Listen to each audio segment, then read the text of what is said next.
Viral di media sosial video petugas pemadam kebakaran menangkap sejumlah preman yang memalaki warga. Dilaporkan pelaku berjumlah 5 orang yang disinyalir merupakan preman dan anggota gangster. Melansir Tribun Sumsel.com pada Kamis 13 Februari 2025, peristiwa ini terjadi pada Minggu 9 Februari di Semarang. Adapun kronologi kejadian ini dirinci oleh petugas bersangkutan melalui akun Instagram @satpol.pp Damkar Kap Semarang pada Selasa 11 Februari. Dikatakan tim Quick Response System atau QRS Satpol PP Kabupaten Semarang mengamankan 2 pemalak dan 3 orang terduga kreak atau gangster yang sempat dihakimi oleh warga setempat. Menurut keterangan, kejadian tersebut bermula dari salah satu anggota Satpol PP dan Damkar yang menerima laporan adanya beberapa orang yang dihakimi oleh warga.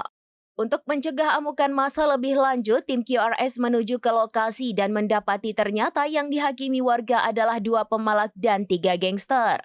Ketiga diduga gangster tersebut diketahui membawa sajam berupa parang dan celurit.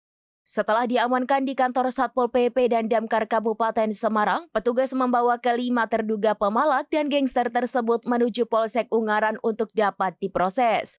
Sementara itu, dengan kejadian ini netizen bertanya-tanya kemana polisi dan mengapa warga lebih memilih melapor kepada Damkar. Di mana seharusnya tindakan Damkar menangkap pelaku pemalakan dan gangster ini merupakan salah satu tupoksi dari kepolisian.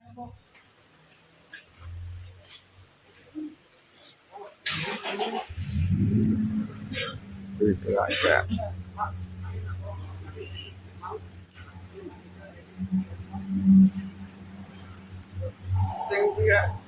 Nganunin dulu.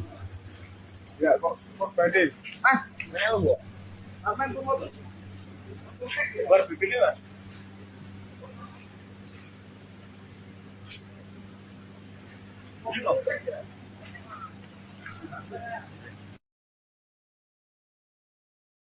Download Tribun X sekarang, menghadirkan lokal menjadi Indonesia.